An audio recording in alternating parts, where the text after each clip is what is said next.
तो पाकिस्तान तहरीक इंसाफ पिछले साल जब हुकूमत में थी 2021 में, तो उस वक्त भी इनके 3-4 वज़रा ने प्रेस कॉन्फ्रेंस की थी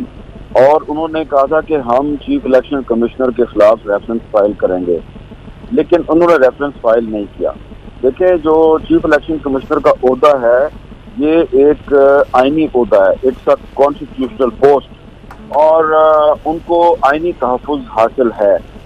चीफ इलेक्शन कमिश्नर को हटाने का जो तरीकाकार है वो आइन के आर्टिकल 215 में लिखा हुआ है और आइन का आर्टिकल 215 जो है वो ये कहता है कि चीफ इलेक्शन कमिश्नर को आप अगर हटाना चाहते हैं तो उसके लिए आपको आइन के आर्टिकल 209 के अंदर जो तरीकाकार लिखा हुआ है वो अपनाना पड़ेगा। आपको याद होगा कि पाकिस्तान तहरीक इंसाफ की हुकूमत जो है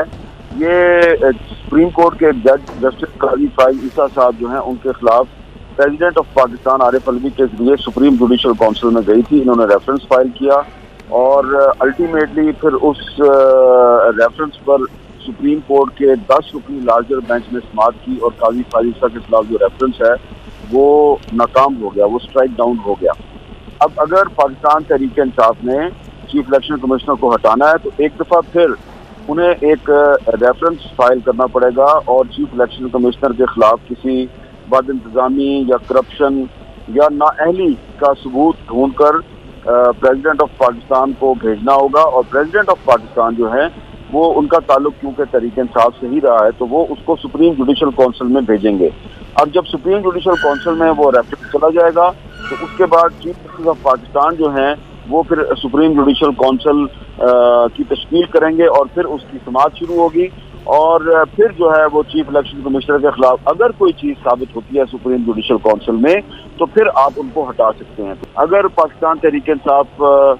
चीफ इलेक्शन कमिश्नर को हटाने के लिए ये रेफरेंस तैयार करके भिजवा दे प्रेसिडेंट ऑफ पाकिस्तान को, प्रेसिडेंट जो है वो रेफरेंस जो है वो चीफ जस्टिस ऑफ पाकिस्तान को भिजवा दें तो कम से कम 3 से 4 महीने लगेंगे सारा मामला मुकम्मल होने में। चीफ इलेक्शन कमिश्नर के ऊपर बहुत दबाव है,